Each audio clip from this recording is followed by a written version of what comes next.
ਗੱਲ ਫੈਲ ਗਈ। ਗੱਲ ਜਦੋਂ ਫੈਲ ਗਈ, ਸਵਾਲਾਂ ਦੇ ਘੇਰੇ 'ਚ ਆ ਗਏ ਪੁਲਿਸ ਵਾਲੇ। ਕਹਿੰਦੇ ਨਹੀਂ ਨਹੀਂ ਨਹੀਂ ਜੀ, ਉਹ ਤੇ ਅਸੀਂ ਨਾ ਚਲਾਨ ਕੱਟਣਾ ਹੀ ਬੈਲਟ ਦਾ, ਚਲਾਨ ਬੈਲਟ ਦਾ ਕੱਟਣਾ ਸੀਗਾ, ਤੇ ਉਹ ਭੁਲੇਖਿਆ ਪੈ ਗਿਆ ਕਿਤੇ ਅਸੀਂ ਹੈਲਮਟ ਦਾ ਕੱਟ ਬੈਠੇ। ਲੋਕ ਕਹਿੰਦੇ ਕਿਤੇ ਇਹ ਨਾ ਆਖਿਓ ਕਿ ਅਸੀਂ ਤੇ ਇਹਦੀ ਪੈਂਟ ਵਾਲੀ ਬੈਲਟ ਦਾ ਚਲਾਨ ਕੱਟਣਾ ਸੀਗਾ ਜਾਂ ਪਜਾਮੇ ਦੇ ਨਾਲੇ ਦੇ ਰੰਗ ਦਾ ਕੱਟਣਾ ਸੀਗਾ, ਪਰ ਭੁਲੇਖਾ ਪੈ ਗਿਆ। ਤਾਂ ਇਸ ਤਰ੍ਹਾਂ ਚੱਲਦਾ ਪਿਆ, ਬਹੁਤ ਕੁਛ ਹੁੰਦਾ ਪਿਆ। ਇੱਕ ਟਰੱਕ ਵਾਲੇ ਦਾ 6.25 ਲੱਖ ਦਾ ਚਲਾਨ ਕੱਟ ਦਿੱਤਾ ਗਿਆ। ਇੱਕ ਨਵੀਂ ਕਿਸੇ ਨੇ ਐਕਟਿਵਾ ਲਈ ਆ, ਤੇ ਉਹਦੇ ਤੇ ਨੰਬਰ ਨਹੀਂ ਸੀਗਾ। ਹੁਣ ਕਸੂਰ ਤੇ ਸਾਰਾ ਡੀਲਰ ਦਾ ਵੈਸੇ, ਤੇ ਉਹਦਾ ਚੱਕ ਕੇ ਉਹਨਾਂ ਨੇ 1 ਲੱਖ ਰੁਪਈਏ ਦਾ ਚਲਾਨ ਕੱਟ ਦਿੱਤਾ। ਕਹਿੰਦੇ ਭੱਜ ਕੇ ਦਿਖਾਓ ਹੁਣ ਕਿੱਥੇ ਭੱਜਣਾ ਜੇ। ਇਸ ਤਰ੍ਹਾਂ ਦੇ ਬਹੁਤ ਸਾਰੇ ਮਾਜਰੇ ਸਾਹਮਣੇ ਆਉਂਦੇ ਪਏ, ਮਾਮਲੇ ਸਾਹਮਣੇ ਆਉਂਦੇ ਪਏ ਆ। ਪਰ ਗੱਲ ਇਹ ਆ ਕਿ ਕਿਤੇ ਨਾ ਕਿਤੇ ਕੁਤਾਹੀ ਜ਼ਰੂਰ ਹੁੰਦੀ ਪਈ ਆ। ਇਹ ਸਾਰੇ ਨਾ ਜਿੱਦਾਂ ਇੱਕ ਵਾਰੀ ਤਗ ਨਹੀਂ ਟੁੱਟ ਜਾਂਦਾ, ਤਾਂ ਇਹਨਾਂ ਦਾ ਤਗ ਟੁੱਟਿਆ ਪਿਆ। ਇੱਕ ਸ਼ਖਸ ਦੇ ਨਾਲ ਤੇ ਬੜੀ ਅਜੀਬੋ ਗਰੀਬ ਜੀ ਖੇਡ ਹੋਈ ਆ।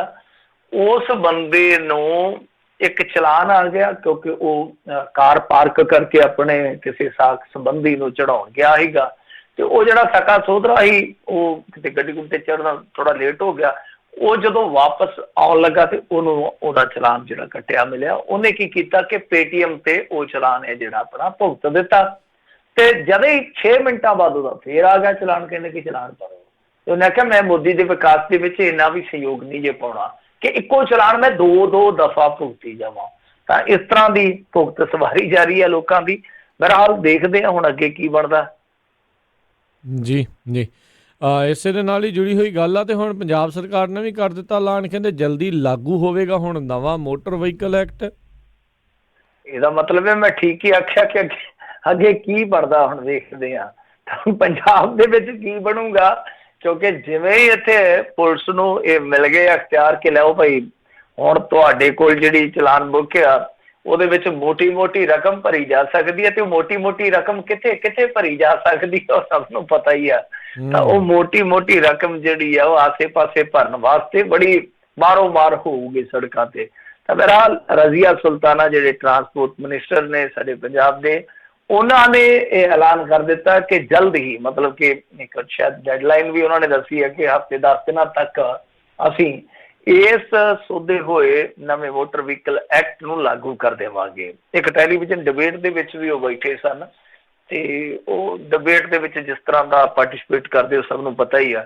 ਤਾਂ ਉੱਥੇ ਉਹਨਾਂ ਨੇ ਇਹ ਗੱਲ ਆਖੀ ਆ ਕਿ ਦੇਖੋ ਜੀ, ਜਾਨਾਂ ਬਚਾਉਣ ਵਾਸਤੇ ਸਖਤੀ ਕਰਨੀ ਬੜੀ ਲਾਜ਼ਮੀ ਆ, ਤੇ ਨਾਲ ਹੀ ਕਿਹਾ ਕਿ ਅਸੀਂ ਕੋਸ਼ਿਸ਼ ਕਰਾਂਗੇ ਕਿ ਇੰਨਾ ਭਾਰ ਨਾ ਪਾਇਆ ਜਾਵੇ ਲੋਕਾਂ ਤੇ। ਦੋਏ ਗੱਲਾਂ ਹੀ ਕੀਤੀਆਂ ਉਹਨਾਂ ਨੇ ਕਿ ਸਖਤੀ ਵੀ ਲਾਜ਼ਮੀ ਆ, ਔਰ ਇਸ ਤੋਂ ਇਲਾਵਾ ਅਸੀਂ ਯਤਨ ਇਹ ਕਰਨੇ ਆ ਕਿ ਬਹੁਤਾ ਭਾਰ ਨਾ ਪਾਇਆ ਜਾਵੇ।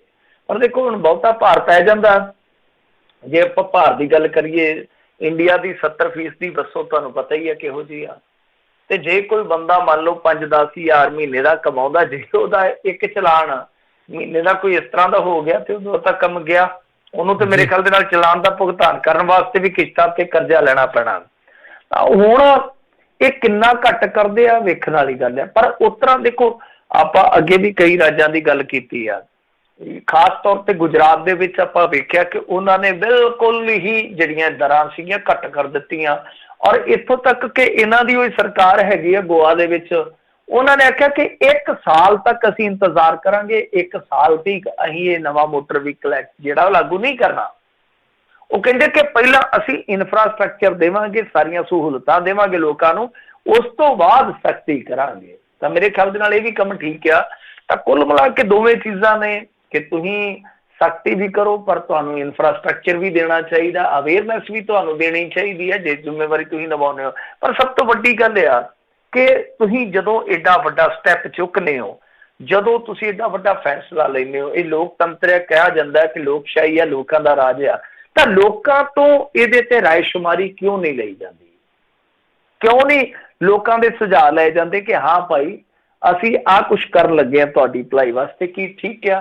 ਤਾਂ ਮਾੜੀ ਮੋਟੀ ਲੋਕਸ਼ਾਹੀ ਦੇ ਵਿੱਚ ਲੋਕ ਰਾਏ ਜਿਹੜੀ ਆ ਉਹ ਵੀ ਅਹਿਮੀਅਤ ਰੱਖਦੀ ਹੈ ਕਈ ਵਾਰੀ, ਪਰ ਇਹ ਉਹਨੂੰ ਅਹਿਮੀਅਤ ਦਿੰਦੀ ਨਹੀਂ ਹੈ। ਤਾਂ ਜੇ ਲੋਕਾਂ ਦੀ ਰਾਏ ਆਪਾਂ ਅੱਜ ਦੀ ਤਰੀਕ ਦੇ ਵਿੱਚ ਵੇਖੀਏ, ਉਹ ਮੇਰੇ ਖਿਆਲ ਦੇ ਨਾਲ ਬਹੁਤ ਗਿਣਤੀ 'ਚ ਇਸ ਚੀਜ਼ ਤੋਂ ਦੁਖੀ ਆ ਕਿ ਨਹੀਂ।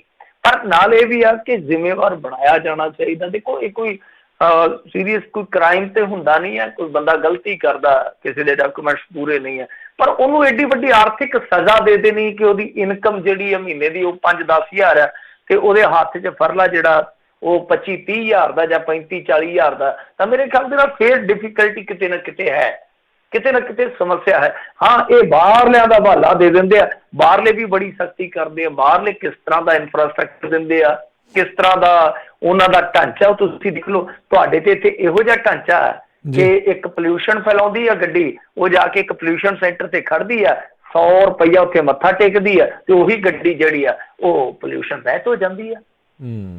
ਜੀ ਬਿਲਕੁਲ, ਇਕੱਲੀ ਪੋਲਿਊਸ਼ਨ ਰਹਿਤ ਨਹੀਂ, ਆਕਸੀਜਨ ਜ਼ਿਆਦਾ ਦੇਣ ਲੱਗ ਜਾਂਦੀ ਹੈ, ਰੁੱਖ ਤੋਂ ਵੀ ਜ਼ਿਆਦਾ, ਇੱਦਾਂ ਦੀ ਵੀ ਗੱਲ ਹੋ ਜਾਂਦੀ ਹੈ। ਅਗਲੀ ਮਿੰਟੂ ਜੀ ਗੱਲ ਕਰਦੇ, ਕਹਿੰਦੇ 550 ਸਾਲਾ ਪ੍ਰਕਾਸ਼ ਪੁਰਬ ਮਨਾਉਣ ਦੇ ਲਈ ਸਹਿਮਤ ਹੋਈ ਜਿਹੜੀ ਪੰਜਾਬ ਸਰਕਾਰ ਤੇ ਸ਼੍ਰੋਮਣੀ ਕਮੇਟੀ।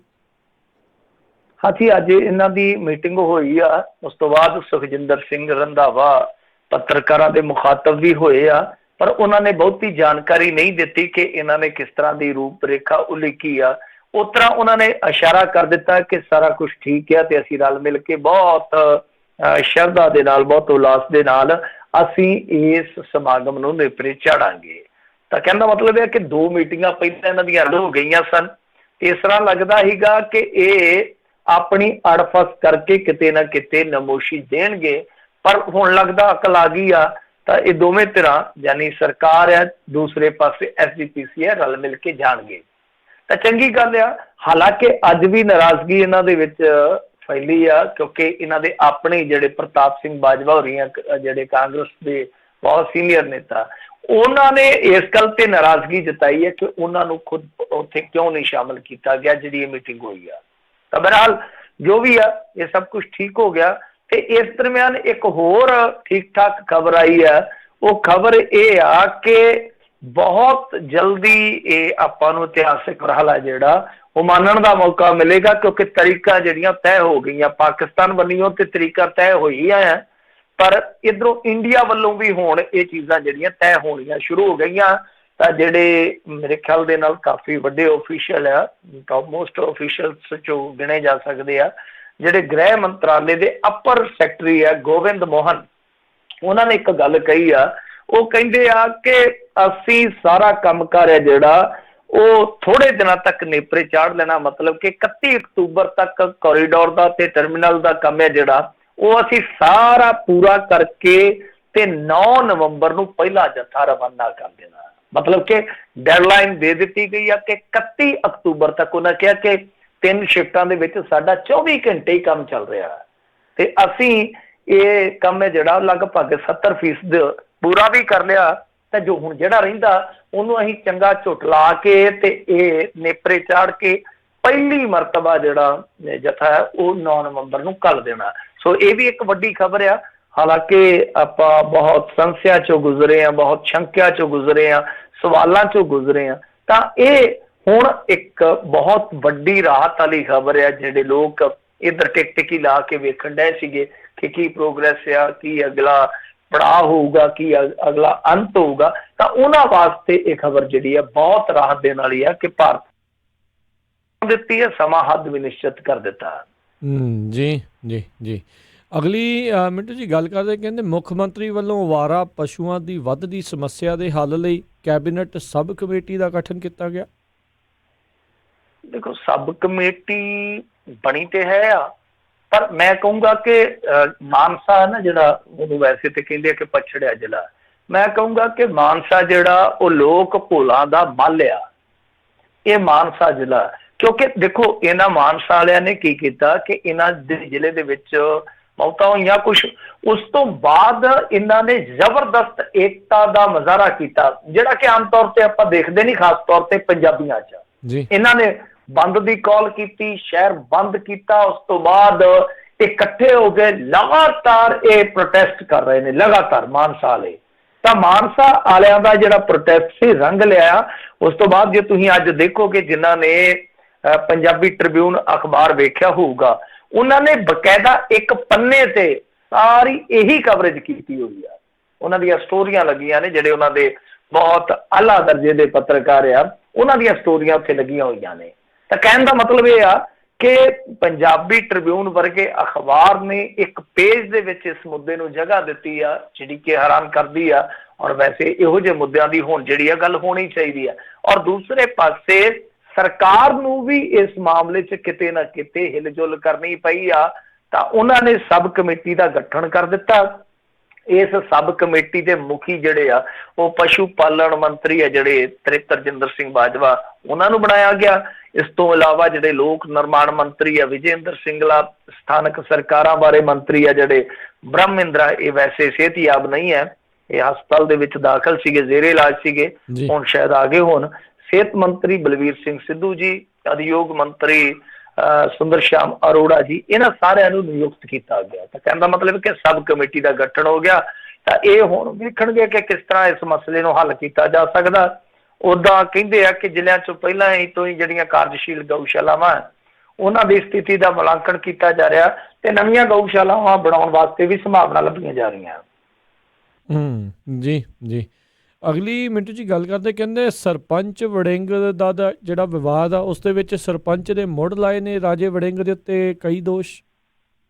ਦੇਖੋ ਇਹਨਾਂ ਦਾ ਵਿਵਾਦ ਹੈ ਜਿਹੜਾ ਕਾਫੀ ਭਖਿਆ ਪਿਆ, ਜਿਹੜਾ ਇਹ ਮੁੱਦਾ ਉਹ ਗਾਂਹ ਤੱਕ ਚਲੇ ਗਿਆ, ਇੱਥੋਂ ਤੱਕ ਚਲੇ ਗਿਆ ਕਿ ਹੁਣ ਪ੍ਰੈਸ ਕਾਨਫਰੰਸਾਂ ਹੋਣ ਲੱਗੀਆਂ। ਤਾਂ ਜਿਹੜਾ ਉਹ ਸਰਪੰਚ ਆ ਸ਼ਰਨਜੀਤ ਸਿੰਘ ਸੰਧੂ, ਉਹਨੇ ਕੱਲ ਇੱਥੇ ਮੁਕਤਸਰ ਦੇ ਵਿੱਚ ਪ੍ਰੈਸ ਕਾਨਫਰੰਸ ਕੀਤੀ ਆ। ਉਹਦੇ ਵਿੱਚ ਸਾਫ਼ ਤੌਰ ਤੇ ਆਖਿਆ ਰਾਜਾ ਵੜਿੰਗ ਜਿਹੜਾ ਉਹ ਅਕਾਲੀ ਦਲ ਦੇ ਨਾਲ ਮਿਲਿਆ ਹੋਇਆ।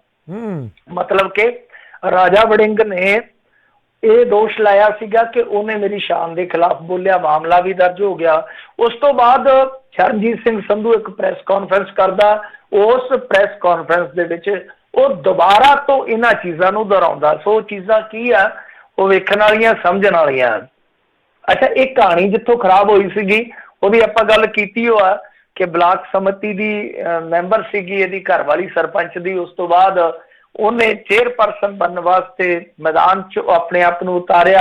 ਉਸ ਤੋਂ ਬਾਅਦ ਹੈਰਾਨੀਜਨਕ ਢੰਗ ਦੇ ਨਾਲ ਜਿਹੜਾ ਇਹ ਇਲੈਕਸ਼ਨ ਸੀਗਾ ਯਾਨੀ ਚੇਅਰਪਰਸਨ ਦਾ, ਉਹ ਅਕਾਲੀ ਦਲ ਜਿੱਤ ਗਿਆ, ਅਕਾਲੀ ਦਲ ਬਾਜ਼ੀ ਮਾਰ ਗਿਆ। ਆਹ ਰੌਲਾ ਪਿਆ। ਤਾਂ ਸਰਪੰਚ ਨੇ ਕਿਹਾ ਕਿ ਰਾਜਾ ਵੜਿੰਗ ਜਿਹੜਾ ਉਹ ਅਕਾਲੀਆਂ ਦੇ ਨਾਲ ਮਿਲਿਆ।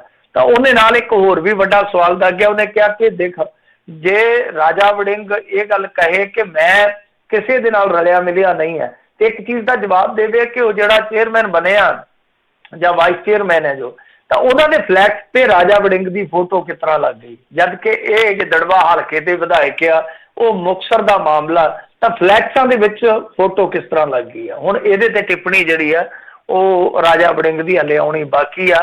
ਦੂਜੀ ਗੱਲ ਉਹਨੇ ਕਹੀ ਆ ਕਿ ਦੇਖੋ ਸਾਡੇ ਕੋਲ 20 ਮੈਂਬਰ ਸੀਗੇ, ਉਹਨਾਂ ਦੇ ਕੋਲ 10 ਸੀਗੇ, ਫਿਰ ਉਹ ਕਿੱਦਾਂ ਮਤਲਬ ਕਿ ਆਪਣਾ ਹੀ ਚੇਅਰਪਰਸਨ ਲਾ ਗਏ, ਆਪਣਾ ਹੀ ਵਾਈਸ ਚੇਅਰਮੈਨ ਲਾ ਗਏ, ਕਿੱਦਾਂ ਹੋ ਗਿਆ।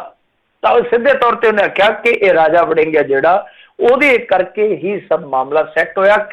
ਕਿਉਂਕਿ ਅਸੀਂ ਕਰਨ ਕੌਰ ਬਰਾੜ ਦੇ ਨਜ਼ਦੀਕੀ ਸੀ, ਮਤਲਬ ਕਿ ਮੇਰੀ ਬੀਵੀ ਜਿਹੜੀ ਸੀਗੀ ਉਹ ਇੱਧਰੋਂ ਉਤਰੀ ਸੀ ਮੈਦਾਨ 'ਚ, ਜਦ ਕਿ ਇਹਨਾਂ ਦੀ ਆਪਸ ਦੇ ਵਿੱਚ ਟਸਲਬਾਜ਼ੀ ਆ। ਉਹ ਕਹਿੰਦੇ ਕਿ ਮੈਂ ਆਹੀ ਗੱਲ ਜਿਹੜੀ ਆ ਉਹ ਮੰਤਰੀ ਆ ਜਿਹੜੇ ਭਾਰਤ ਆਸ਼ੂ, ਉਹਨਾਂ ਨੂੰ ਪਹੁੰਚਾਈ। ਉਹਨਾਂ ਨੇ ਇਹਨਾਂ ਨੂੰ ਸ਼ਾਇਦ ਕਿਹਾ ਹੋਊਗਾ, ਉੱਥੇ ਮੁੱਕਰ ਗਏ ਆ, ਪਰ ਇਸੇ ਖੁੰਦਕ ਦੇ ਕਰਕੇ ਹੀ ਮਾਮਲਾ ਜਿਹੜਾ ਉਹ ਦਰਜ ਕੀਤਾ ਗਿਆ। ਸੋ ਇਹਨੇ ਹੁਣ ਕਰ ਦਿੱਤੀ ਹੈ ਪ੍ਰੈਸ ਕਾਨਫਰੰਸ ਸਰਪੰਚ ਨੇ।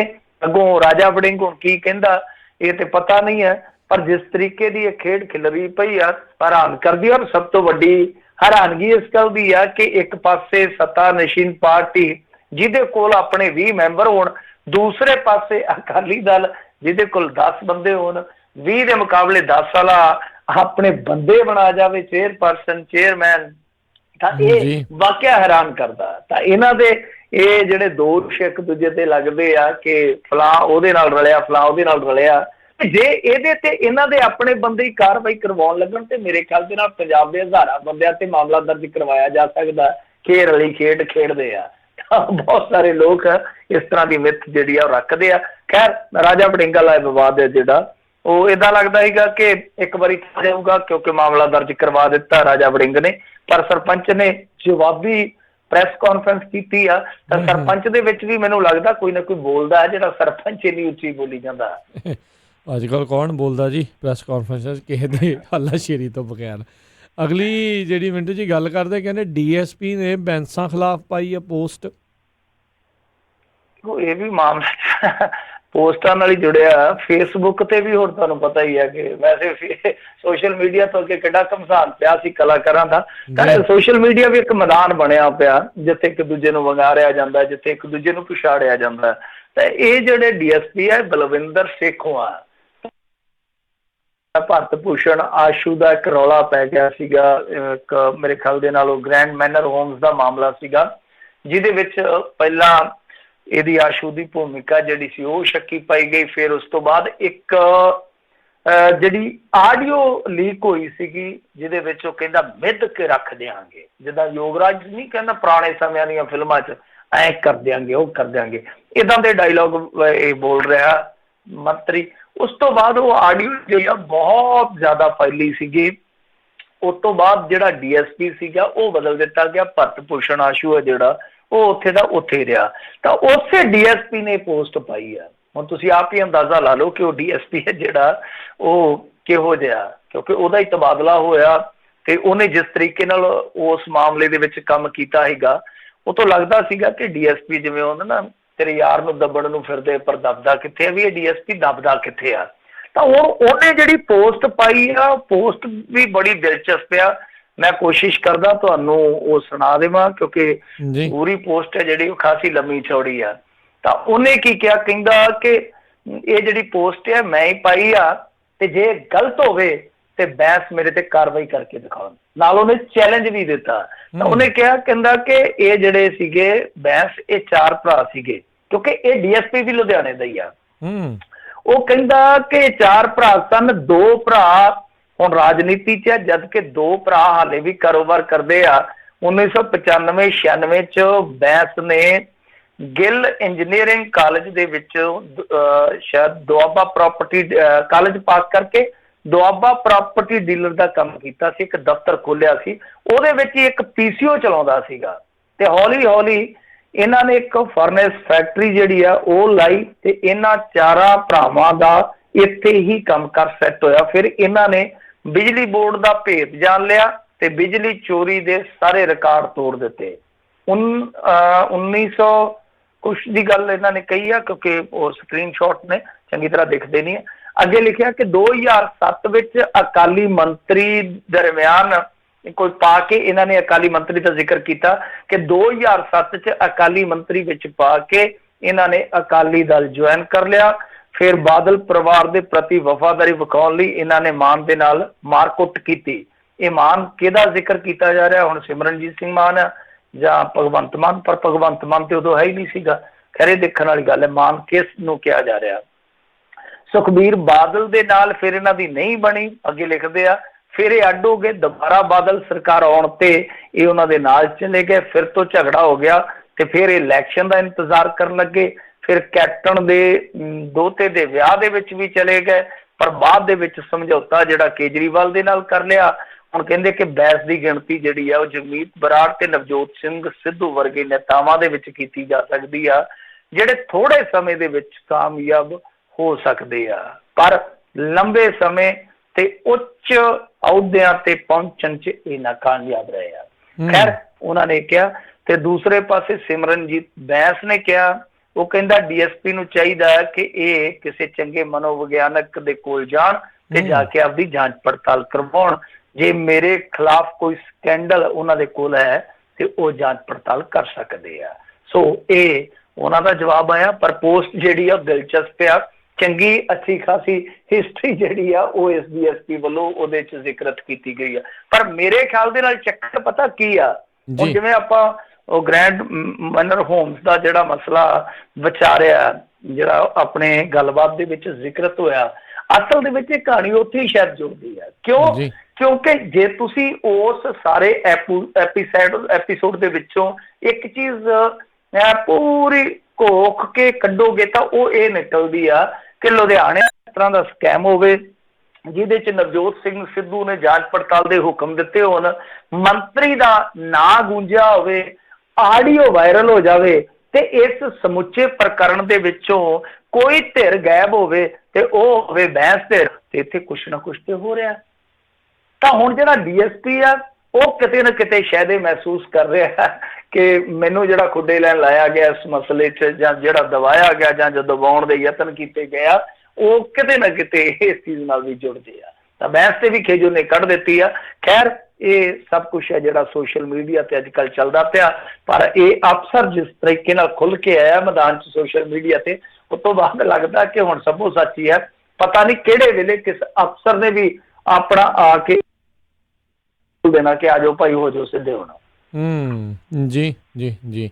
ਅਗਲੀ ਜਿਹੜੀ ਮਿੰਟੂ ਜੀ ਗੱਲ ਕਰਦੇ, ਕਹਿੰਦੇ ਪੰਜਾਬ ਵਿੱਚ ਸੜਕ ਹਾਦਸਿਆਂ ਦੇ ਦੌਰਾਨ ਰੋਜ਼ਾਨਾ ਕਈ ਮੌਤਾਂ, ਰੋਜ਼ਾਨਾ 13 ਮੌਤਾਂ ਹੋ ਰਹੀਆਂ ਨੇ ਪੰਜਾਬ ਦੇ ਵਿੱਚ। ਇਹ ਜਿਹੜਾ ਸੜਕੀ ਹਾਦਸਿਆਂ ਦਾ ਸਿਲਸਿਲਾ ਇੰਨਾ ਭਿਆਨਕ ਆ ਕਿ 13 ਮੌਤਾਂ ਜਿਹੜੀਆਂ ਉਹ ਔਸਤਨ ਹੋ ਰਹੀਆਂ ਰੋਜ਼ਾਨਾ। ਤਾਂ ਇੱਕ ਰਿਪੋਰਟ ਆਈ ਆ, ਦੱਸਦੇ ਕਿ ਸਾਲ 2018 ਦੇ ਵਿੱਚ ਸੜਕੀ ਹਾਦਸਿਆਂ ਦੌਰਾਨ 4425 ਲੋਕਾਂ ਦੀ ਮੌਤ ਹੋਈ ਆ, ਜਦਕਿ ਸਾਲ 2017 'ਚ ਇਹ ਗਿਣਤੀ ਜਿਹੜੀ ਸੀਗੀ ਉਹ 4459 ਦੀ ਸੀਗੀ। ਮਤਲਬ ਇਹ ਆ ਕਿ ਸਾਲ ਦਰ ਸਾਲ ਇਹ ਗਿਣਤੀ, ਇਹ ਤਾਦਾਦ ਜਿਹੜੀ ਆ ਉਹ ਵੱਧਦੀ ਜਾ ਰਹੀ ਆ। ਤਾਂ ਇਹ ਇੱਕ ਬਹੁਤ, ਮੈਂ ਕਹੂੰਗਾ ਕਿ ਖਤਰਨਾਕ ਸੰਕੇਤ ਹੈ ਪੰਜਾਬ ਵਾਸਤੇ। ਕਿਉਂਕਿ ਦੇਸ਼ ਭਰ ਦੇ ਵਿੱਚ ਜਿਹੜੀ ਆਪਾਂ ਆਬਾਦੀ ਦੇਖਦੇ ਹਾਂ, ਜਿੰਨੀ ਵੀ ਆਬਾਦੀ ਵੀ ਇੱਕ ਮੁੱਖ ਮੁੱਦਾ, ਉਹਦੇ 'ਚ ਪੰਜਾਬ ਹੈ ਜਿਹੜਾ ਉਹ 2.8% ਆਬਾਦੀ ਰੱਖਦਾ। ਤੇ ਜੇ ਆਪਾਂ ਇਹ ਮੌਤਾਂ ਦੀ ਤਾਦਾਦ ਲਈਏ ਜੋ ਪੂਰੇ ਦੇਸ਼ ਦੇ ਵਿੱਚ ਹੁੰਦੀ ਹੈ, ਤਾਂ ਉਹਦੇ ਵਿੱਚ 3.5% ਹਿੱਸਾ ਇਕੱਲੇ ਪੰਜਾਬ ਦਾ। ਮਤਲਬ ਆਬਾਦੀ 'ਚ 2.5 ਤੋਂ ਵੀ ਘੱਟ ਆ।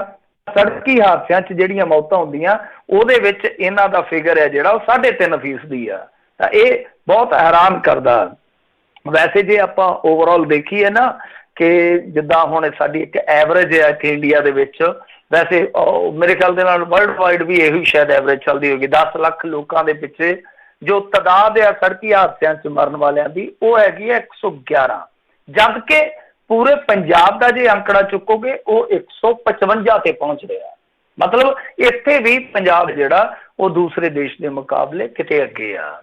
ਤੇ ਵੈਸੇ ਜੇ ਇੱਕ ਚੀਜ਼ ਹੋਰ ਵੇਖੀ ਜਾਏ, ਉਹ ਵੀ ਬਹੁਤ ਹੈਰਾਨ ਕਰਦੀ ਆ ਕਿ ਜਿਹੜੇ ਐਕਸੀਡੈਂਟ ਹੁੰਦੇ ਆ ਉਹਨਾਂ 'ਚੋਂ ਬਹੁਤੇ ਐਕਸੀਡੈਂਟ ਜਿਹੜੇ ਇੱਥੇ ਆ ਓਵਰ ਸਪੀਡ ਤੇ ਨਸ਼ੇ ਦੇ ਵਿੱਚ ਜੋ ਡਰਾਈਵਿੰਗ ਕੀਤੀ ਜਾਂਦੀ ਆ ਉਹਦੇ ਕਾਰਨ ਕਰਕੇ ਹੁੰਦੇ ਆ। ਦੱਸਦੇ ਕਿ 2018 ਦੇ ਵਿੱਚ ਓਵਰ ਸਪੀਡ ਕਰਕੇ 2540 ਮੌਤਾਂ ਹੋਈਆਂ, ਜਦ ਕਿ ਜੋ ਡਰੰਕਨ ਡਰਾਈਵਿੰਗ ਕਿਹਾ ਜਾਂਦਾ, ਨਸ਼ੇ ਦੀ ਹਾਲਤ 'ਚ ਡਰਾਈਵਿੰਗ ਕੀਤੀ ਜਾਂਦੀ ਆ, ਉਹਦੇ ਵਿੱਚ 85 ਜਾਨਾਂ ਗਈਆਂ। ਤਾਂ ਇਹ ਅੰਕੜਾ ਜਿਹੜਾ ਬਹੁਤ ਵੱਡਾ ਅੰਕੜਾ। ਵੈਸੇ ਜਿਹੜੇ ਨਸ਼ੇੜੀ ਆ ਜਾਂ ਸ਼ਰਾਬੀ ਇਸ ਤਰ੍ਹਾਂ ਗੱਡੀਆਂ ਚਲਾਉਂਦੇ ਆ, ਇਹ ਦੂਜਿਆਂ ਲਈ ਵੀ ਜਾਨ ਦਾ ਖੌਅ ਬਣ ਜਾਂਦੇ ਆ।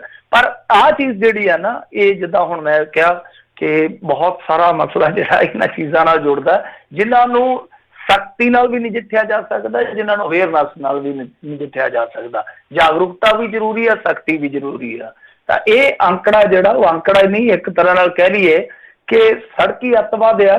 ਕਿਉਂਕਿ ਮੇਰੇ ਖਿਆਲ ਦੇ ਨਾਲ ਕਸ਼ਮੀਰ ਦੇ ਵਿੱਚ ਵੀ ਇੰਨੇ ਬੰਦੇ ਜੋ ਤੇ ਹਾਲਾਤ ਨੇ, ਇੰਨੀਆਂ ਮੌਤਾਂ ਨਹੀਂ ਹੁੰਦੀਆਂ ਹੋਣਗੀਆਂ, ਜਾਂ ਨਕਸਲ ਪ੍ਰਭਾਵਿਤ ਇਲਾਕਿਆਂ 'ਚ ਵੀ ਇੰਨੀਆਂ ਮੌਤਾਂ ਨਹੀਂ ਹੁੰਦੀਆਂ ਹੋਣਗੀਆਂ। ਤਾਂ ਪੰਜਾਬ ਦੇ ਵਿੱਚ ਵੇਖ ਲਓ, ਇੱਕ ਦਿਨ 'ਚ 13 ਮੌਤਾਂ ਜਿਹੜੀਆਂ ਉਹ ਸੜਕਾਂ ਤੇ ਹੋ ਰਹੀਆਂ। ਤੇ ਜੇ ਹੋਰ ਲਾ ਲਈਏ, ਜਿੱਦਾਂ 4-5 ਆ ਜਿਹੜੇ ਉਹ ਕਿਸਾਨ ਜਾਂ ਮਜ਼ਦੂਰ ਆ ਜਿਹੜੇ ਡੇਲੀ ਖੁਦਕੁਸ਼ੀ ਕਰ ਜਾਂਦੇ ਆ, 4-5 ਇਸ ਤਰ੍ਹਾਂ ਦੇ ਆ ਸਾਡੇ, ਉਹ ਜਾਂ ਤਾਂ ਨਸ਼ੇ ਦੀ ਵਾਧ 'ਚ ਮਰ ਜਾਂਦੇ ਆ ਜਾਂ ਨਸ਼ੇ ਦੀ ਘਾਟ 'ਚ ਮਰ ਜਾਂਦੇ ਆ। ਤੇ 4-5 ਇਸ ਤਰ੍ਹਾਂ ਦੇ ਆ ਜਿਹੜੇ ਇੱਕ ਦੂਜੇ ਨੂੰ ਕਤਲ ਕਰ ਦਿੰਦੇ ਆ। ਤਾਂ ਦੇਖ ਲਓ ਕਿੰਨੀ ਵੱਡੀ ਤਾਦਾਦ ਆ। 13 ਮੌਤਾਂ ਸੜਕ ਹਾਦਸੇ 'ਚ ਇੱਕ ਬਹੁਤ ਵੱਡਾ ਫਿਗਰ ਹੈ ਛੋਟੇ ਜਿਹੇ ਰਾਜ ਵਾਸਤੇ। ਜੀ ਜੀ, ਬਿਲਕੁਲ ਬਿਲਕੁਲ। ਮਿੰਟੂ ਜੀ ਅਗਲੀ ਗੱਲ ਕਰਦੇ, ਕਹਿੰਦੇ ਸੁਨੀਲ ਜਾਖੜ ਦੀ ਹੋਈ ਆ ਵਾਪਸੀ, ਮਜੀਠੀਆ ਨੇ ਕੱਸਿਆ ਤਣਜ। ਦੇਖੋ ਜੋ ਮਰਜ਼ੀ ਆ, ਅਕਾਲੀ ਸੱਤਾ 'ਚ ਤੇ ਭਾਵੇਂ ਉਹ ਭੂਮਿਕਾ ਨਹੀਂ ਵਿਖਾ ਸਕੇ, ਪਰ ਵਿਰੋਧੀ ਧਿਰ ਦੀ ਭੂਮਿਕਾ 'ਚ ਵਧੀਆ ਨੇ।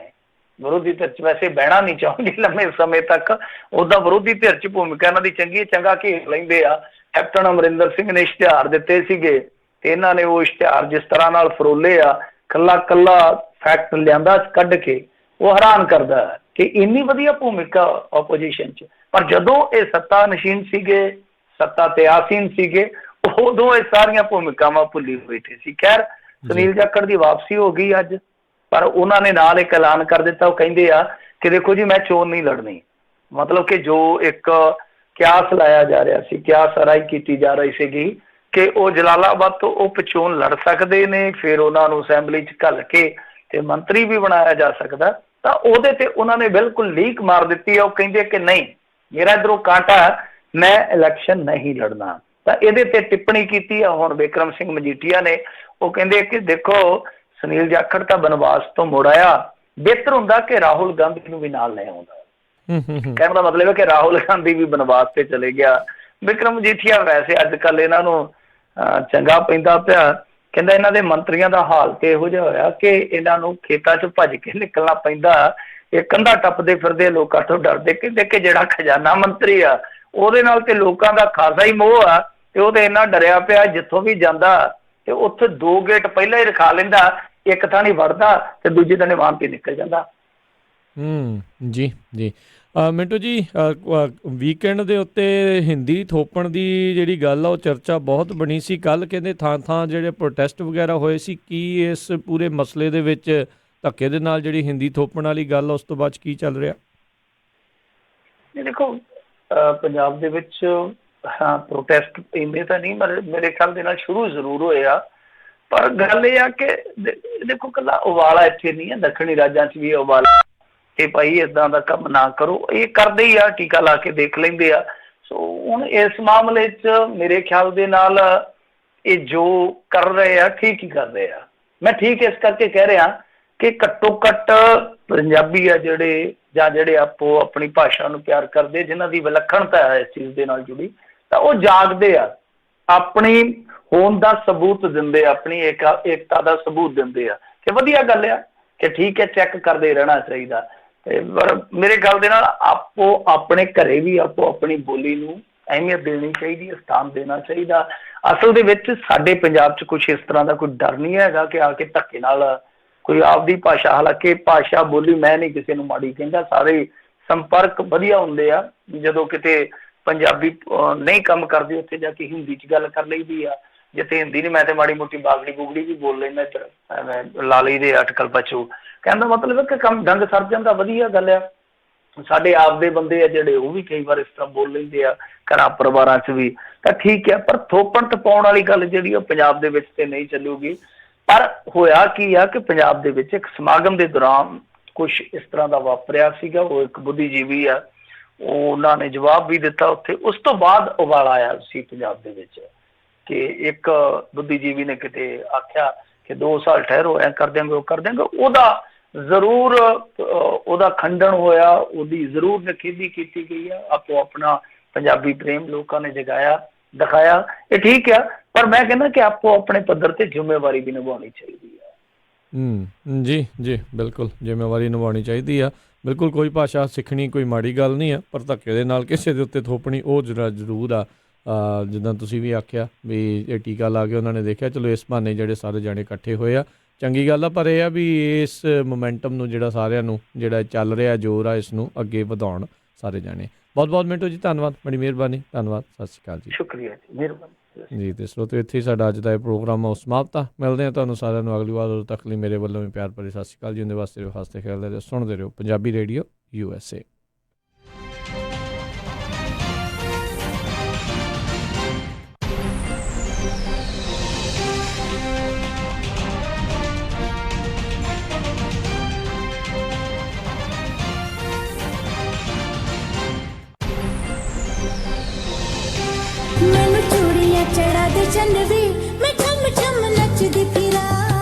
ਗਹਿਣੇ ਤਾਂ ਜੀ ਮੈਂ ਸਿਰਫ ਨੂਰ ਮਹਿਲ ਜਿਊਲਰ ਯੂਬਾ ਸਿਟੀ ਵਾਲਿਆਂ ਤੋਂ ਬਣਵਾਉਣੇ ਆ। ਨੂਰ ਮਹਿਲ ਜਿਊਲਰਸ ਯੂਬਾ ਸਿਟੀ ਵਾਲੇ ਹੁਣ ਖੁੱਲ ਚੁੱਕੇ ਹਨ ਸੈਕਰਾਮੈਂਟੋ ਵਿੱਚ ਵੀ।